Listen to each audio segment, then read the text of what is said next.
a county in southwest Virginia that is home to 3 major valleys carved out by the forks of the Holston River, and today is fed by 2 major interstates, 81 and 77. This place has seen a lot of history, and its allure is certainly not hampered by nearby outdoor distinctives like Mount Rogers, the highest natural point in Virginia, as well as Hungry Mother State Park, which sees over 250,000 visitors every year. But what's the story behind this place? Why do people choose to stay here? I've heard it said, where we are affects who we are. And I think we have the chance to understand ourselves better if we understand where we come from. Hi, my name's Josh, and I'm producing this series with PBS Appalachia to explore the towns that so many people still call home, their hometown, to unearth remarkable stories and the people behind them. Hometowns is about exploring the communities that make small-town America unique. This season, I'll take you on a journey off the beaten path through southwest Virginia. And don't get me wrong, this place has its warts, but if that's all I showed you, you'd miss out on the remarkable beauty of its natural wonders and the rich depth of its cultural heritage, that in a sense are at the heart of what it means to be an American.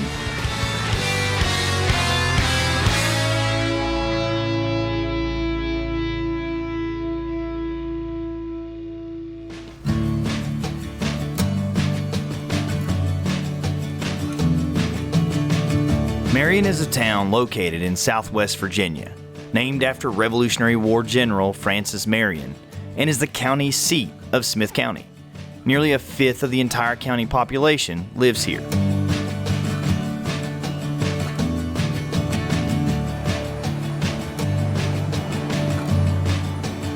I've visited Marion now multiple times and get a sense that a changing of the guard is taking place. Previously, on one occasion, I was here to interview one of the kindest gentlemen a person could ever know, but who has since passed away, William Fields, or Willie as he was known by his friends. So there are not a lot of us still left in this area, per se, and yet at the same time, when I say history repeating itself, today, a lot of folks who are not of African American descent, Black, are having their families, their children are growing up in an area which used to be farming, textile, furniture, etc. Those industries are no longer. So even when they complete college or get away, they have to leave here. So regardless of their race, creed, or color. So it's almost like history repeating itself. But our story is not just restorative voices, but there are other voices that are passed on. There's a saying, I am able to see as far as I can see because I'm standing upon the shoulders of those who've gone before me. The thought of Willie's passing left me sad and wondering, looking for direction to understand the story of Marion, of those who call it home. I like to visit small-town barbershops like I did in Tazewell if you watched that episode, because so much conversation is had in a barbershop. Stories are told here, and community is shared. And as if fate would have it, through a chance encounter, I met Willie's son, Ami Fields, here in a barbershop. Hey man, how's it going? Fine yourself? Yeah, good. Welcome. Yeah, is this your artwork? Nah, this is my dad's, man. My dad, he painted all these. He did the frames and everything. Wow. Yeah, man. He was really talented. He was a great guy. Yeah, definitely talented.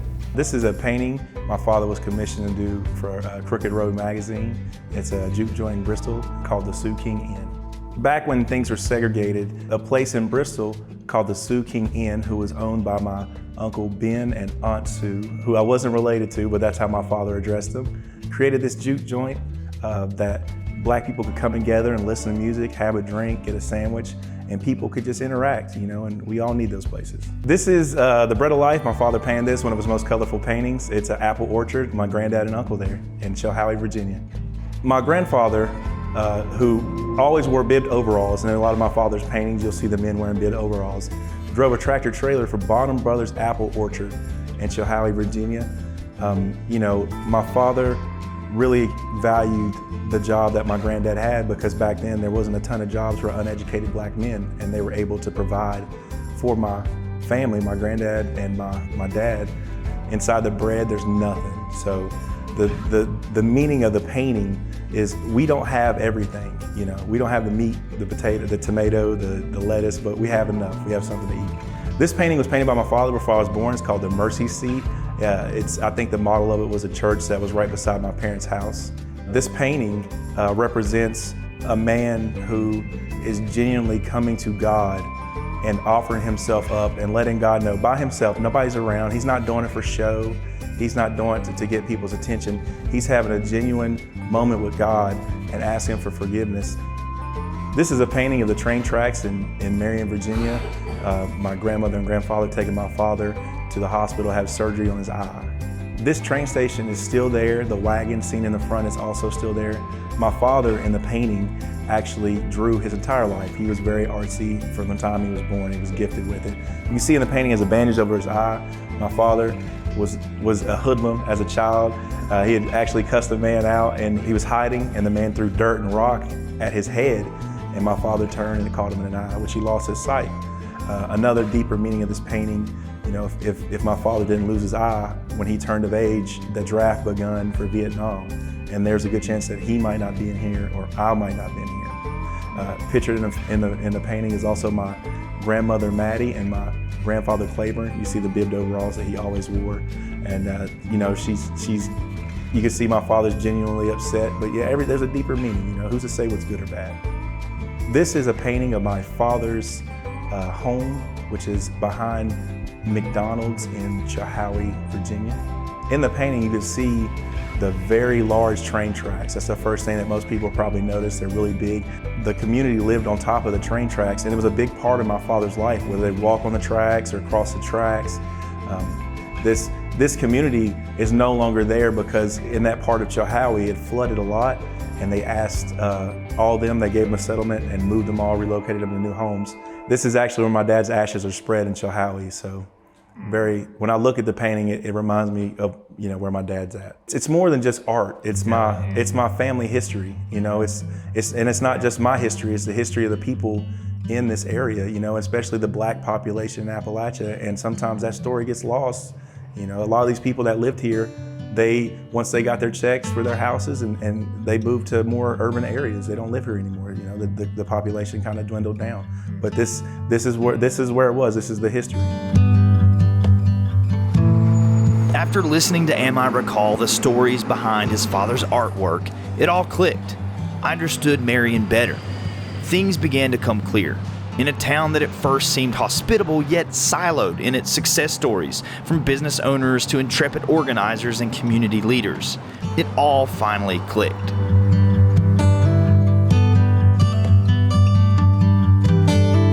Somewhere I once read that we are all of us tied down most of our days to the commonplace. But I think that contact with great ideas, literature, and art helps us while living our everyday lives in the ordinary world to begin seeing it with different eyes, where the genius and vision of others, in some small way even, becomes our own. Recalling other conversations I had, I began to see the individual stories I previously saw as disjointed. Now, through the interwoven tapestry of Willie's art, the story of Marion, the story of Smyth County began to come together.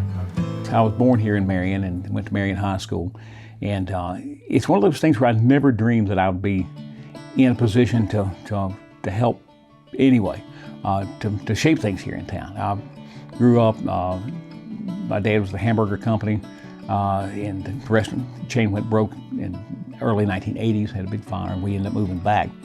And that's when you really couldn't buy a job. The factories, no jobs at the factories or anywhere, so we got by the best we could. And always felt kind of a debt back to the community, the people here in this town that took care of us when we didn't have to. Marion's traditionally was lumber. There was a plant here that started making axe handles and made wagons and made TV cabinets, a little bit of everything, and there was another business that was destroyed by fire, a huge area where the town parking lot is now. And as things switched away from that and also tobacco farming, the economy really took a hit. Smyth County mainly was clothing, textiles, sock factories down in Chilhowie. And matter of fact, when NAFTA was signed into law, the Wall Street Journal ran an article and it talked specifically about Chilhowie, and it was called A Town Traded Away. And it talked about literally overnight with a stroke of a pen, the number of jobs in Smyth County equaled the population of Chilhowie that were just gone when it went offshore. In the early 1960s, there was a fellow named Bill Jones that ended up either buying or winning the recipe for Mountain Dew in a poker game. It depends on whose story you tell. It's interesting. It originated down in Knoxville, Tennessee. And the guys down there made it as a liquor chaser, because back then every little town had their own bottling company. And Bill Jones ended up working for the Tip Bottling Company here in Marion, and he ended up getting the rights to Mountain Dew. And when Mr. Hull, who owned the Pepsi Cola bottling company here in town, would go out of town, he would go over and put a broom handle in the works and stop everything and run his own through there and let people taste it. And they said he would put a lot of caffeine in there and a lot of citrus, and said some of the caffeine would just blow the top off your head. It was just super strong, just make you just excited and run up and down the street. And so he came up with a recipe that ended up making it pretty big, and people around here started drinking it, and then it regionally, a group over in North Wilkesboro, North Carolina picked it up and started carrying it. Charlie Gordon down in Johnson City had a hand in it. So a lot of people had a hand in it, but the original recipe that you drink today came from Marion, Virginia, and we still argue with Johnson City about that. It's ours, it's not theirs. The snowboard was actually invented by a company called JEM, J-E-M Manufacturing, and they had a plant here in Marion, and they made them for years. And this guy took one ski and made it a little wider for his kids and put industrial staples in it and a rope. So it was about the most dangerous. It's like lawn darts of the day, and kids would get them and ride them, and I was always too heavy to ride one. That never would balance with me on there. It was like putting a bowling ball on a pencil. It didn't work out. So we had snurfers, and that was the big thing to get. If you got one at Christmas time, you were set. And Tony Hawk and people who are legends in snowboarding now recognize that as being the first snowboard. In 1977, November 1977, we had a huge flood. Washed out industrial roads. So everybody got a snurfer for Christmas because it washed out the factory and pretty much ended the snurfer business in Marion. The quirkiest thing to Marion is the baseball stadium. It's where Nolan Ryan pitched 1965, and the baseball stadium is virtually untouched. Your first base line is in the end zone of the football field, which is kind of weird, but that's where he pitched. And there are people who make a pilgrimage here to see where Nolan Ryan pitched his first baseball, which is really cool. One of the things I'm really encouraged about in the past 6 months, especially after the pandemic, we're getting a lot of people who move here that are in their 20s and early 30s that just, this is where we're going to go to for whatever reason. And there's not any rhyme to it. It's just they end up here. We're really robust still in manufacturing. Still about 32% of our economy is manufacturing. But one of my favorite places to go was Carnegie School. And this was the African American school. And I was born in '62, and so segregation, I was too young to remember segregation, thank goodness. But my grandfather certainly was. But he never taught us any of the hate that went along with that. If you consider Marion as the hub of a wheel, blacks from a 10, 15-mile radius, Saltville, Rich Valley, Sugar Grove, Chilhowie, had to come to Marion to go to school, to attend the school, which was called Carnegie High School, which was founded by a gentleman by the name of Amos Carnegie. When he was a minister that pastored in this particular church, when it was a church. When he came to this area and he saw the school for blacks, which was called the Old Red Barn. He saw that school, the conditions of the school, and basically said, this place ain't fit for animals. He began to lead an effort to raise funds to build a new school for the blacks in this area. He had all of the black men, and I'm sure the women as well that assisted, but mainly the black men that were brick masons and tradesmen, to donate their labor. They all agreed and signed a contract to donate their labor for free if the school system here would provide the materials. The school system agreed to donate the funds. They built the school, and in 1931 they had a dedication ceremony, and one of Marion's favorite, I understand, adopted sons, Sherwood Anderson, gave the closing remarks. So again, when I talk about the relationship, even between blacks and whites, there was a line of demarcation and whatever else, but division. but there still was a mutual respect.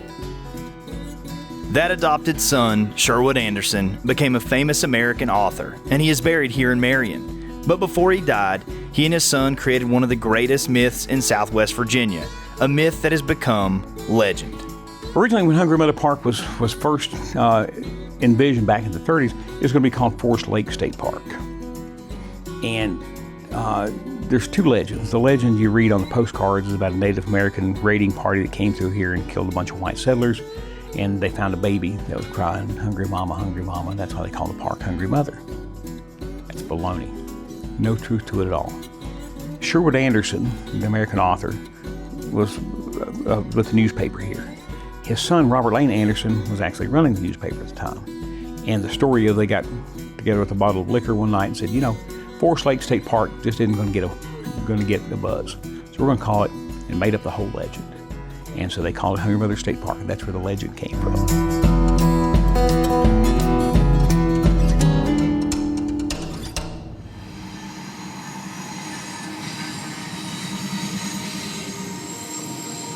I've held a common interest with Sherwood for a long time, as he and I both examined the history and life of small-town America at the turn of the 20th century, which segued nicely to my next conversation with another small-town local, Sarah, who shared what life is like in her hometown of Saltville. I grew up in Rich Valley, Virginia, which is the farming community in Saltville, Virginia. Okay. After being gone for a while, I've moved back to our family farm in Rich Valley, and I'm thrilled to be back in Smyth County. When you're young, you can't wait to get away. As I got a little older, I couldn't wait to get home, closer to my parents, closer to home, and I have really deep roots here, not just because of agriculture. And so I was ready to come home. I knew I wanted my son to grow up and have those same kind of deep roots in that small town community where you go to the post office and everybody knows who you are. I grew up on a tobacco farm. Of course, we raised all the produce and things like that, but as tobacco kind of was phased out, we had a tobacco allotment, which allowed a lot of folks around here to go to college because some money went towards their educations for those tobacco allotments. And now we've taken that tobacco farm and we've turned it into a pick-your-own blackberry farm. And we raise goats and cattle and all the different produces that you might want to buy. And we just keep expanding to things like pick-your-own flowers and blueberries and things like that. Well, I work for the Chamber of Commerce, so I'm all over the county all the time. I love having a job that's different every day and takes me all over my community. My home office is in Chilhowie, so that's where I'm on a daily basis. But I work with lots of businesses here in Marion and also lots of businesses in Saltville. Saltville is the cutest little downtown. It's really grown a lot. We've been very fortunate to have some entrepreneurs that saw its potential. So the main street has grown a ton. You won't see empty buildings any longer. Our newest addition is an ice cream shop that's doing amazing. We've got some Airbnbs popping up downtown, small little restaurants. Of course, we have the museum in the Middle Appalachians, which is a gem. We're this small community and Saltville's this small town, and we have this amazing museum that covers everything from space age to ice age. There is a mammoth, a life-size mammoth there. It's a huge hit with kids. So the salt marshes there, the animals would come there for the salt marshes, but also because of the salt marshes, fossils are super well preserved. So ETSU comes and does digs every year, and there have been lots of fossils found there. Everything from the Paleo Indians that were there up to the Ice Age animals that were there as well. So all those fossils can be found there also. Birding is amazing in Saltville. If you are a birder, it's one of the places you have to go. Because of those inland marshes, you can come there and see species of birds that you're not going to find other places in Virginia. So especially if it's after a big storm with all these hurricanes and things that we've had, you're really going to find some unique birds there. And it's really nice too, because a lot of times with birding you have to get out on trails, you have to walk to find things. This one you can car bird, or if you need handicap accessible birding, you can also do that on the Helen Barbaro Trail. So it's very unique for its birding opportunity as well. I love that. Yeah. So if I want to grab some lunch in Saltville. Bucks. You have to go to Bucks. We think it's the oldest drive-in in Virginia, and they are famous for their foot-long hot dogs and chili. They once tried to change a chili recipe, and I think there were riots, and so they've gone back, and it's the original recipe. My favorite tater tots anywhere are at Bucks. I love that. Dip Dogs is on the way to Marion. Okay, it's on the way to Marion. In Smyth County. It's in Smyth County, yeah. So Is there going to be a rivalry here between? there might be a little two? bit, but they're also spaced out enough because you know you've got the dip dog and the hot dog. They're two very different ways to serve a hot dog. Okay, okay. You can drive down the interstate and see Got Dip Dogs bumper stickers that came from the Dip Dog, which is kind of fascinating. Mr. Pickles, he is Marion's community cat. He is like the Main Street ambassador.